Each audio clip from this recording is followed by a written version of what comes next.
ആയിരിക്കാം, അതില്ലെങ്കിൽ അറിവില്ലായ്മ ആയിരിക്കാം. പക്ഷെ ഒരു ഗുരു ചെയ്യാൻ പാടില്ലായിരുന്നു തന്നെയാണ്. അത് കാരണം നമുക്ക് ഞാനിതിപ്പോൾ പറഞ്ഞാലും പറഞ്ഞില്ലെങ്കിലും നമ്മുടെ ചേട്ടനെ സപ്പോർട്ട് ചെയ്യുന്ന ഒത്തിരി പേര് നമുക്ക് ചുറ്റുമുണ്ട്. അത് കാണുമ്പോൾ തന്നെ മനസ്സിലാക്കാം. ഇപ്പം എൻ്റെ ഒരു ഒപ്പീനിയൻ തന്നെ വേണ്ട, ഒരു ഗുരു എന്ന നിലയ്ക്ക് ഇത് പറയാൻ പാടില്ലായിരുന്നു. കാരണം ഞാനൊരു ടീച്ചറാണ്, എനിക്ക് 1-2 ഒത്തിരി കുട്ടികളെന്നുണ്ടെങ്കിലും പക്ഷെ നമ്മൾ ഒരിക്കലും ഒരു സ്റ്റുഡൻറ്റിന് അങ്ങനെ പറയുന്നില്ല. അപ്പോൾ സ്റ്റുഡൻ്റ് ആയാൽ പോലും അതല്ലെങ്കിൽ ഇപ്പം നമ്മുടെ കുട്ടി തന്നെയാണെങ്കിലും വേറൊരാളെ കുറിച്ച് നമ്മൾ ഇത് പറയില്ല. സോ അവരുടെ അറിവില്ലായ്മ ആയിരിക്കാം, പക്ഷെ ഇത് പറയുന്നത്. പക്ഷെ ഇപ്പോഴത്തെ പല കുട്ടികളാണ് ഇത് കേൾക്കുന്ന സമയത്ത് ഒരുപാട് ബോഡി ഷേമിംഗ് പലപ്പോഴും പല കുട്ടികൾക്കെതിരെ നടക്കുന്നുണ്ട്. അത് എത്രത്തോളം കലയെ എഫക്ട് ചെയ്യുന്നുണ്ട് ഇപ്പോൾ വളർന്നു വരുന്ന കുട്ടികൾ? യഥാർത്ഥ കലാകാരനോ കലാകാരിയോ ആണെങ്കിൽ അത് പറയില്ല. നിങ്ങളൊരു ശരിക്കുള്ളൊരു കലാഹൃദയുള്ള ഒരാളുടെ അടുത്ത് കൊണ്ട് എനിക്ക് പഠിക്കണം എന്ന് പറഞ്ഞാൽ അവരൊരിക്കലും ഇങ്ങനത്തെ ഒരു കാര്യം പറയില്ല എന്നാണ് എനിക്ക് മനസ്സിലാക്കുന്നത്.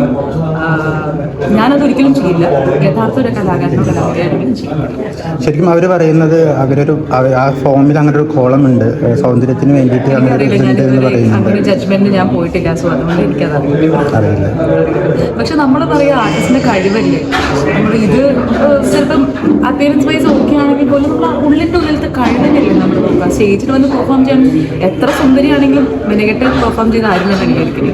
അപ്പോൾ as an artist I personally feel ഒരാളുടെ കഴിവിനെയാണ് നമ്മൾ അംഗീകരിക്കുന്നത്. അല്ലാണ്ട് അവരുടെ സൗന്ദര്യം മേ ബി ഒരു ചെറിയൊരു ശതമാനമായിരിക്കും, ബട്ട് സ്റ്റിൽ ഒരാളെങ്ങനെ പെർഫോം ചെയ്യുന്നു എന്നുള്ളതാണ് ഏറ്റവും നല്ല കാര്യം. കാരണം ഭയങ്കര സുന്ദരിയായിട്ട് നമുക്കൊന്നും കളിക്കാൻ പറ്റുന്നത് പ്രത്യേകിച്ച്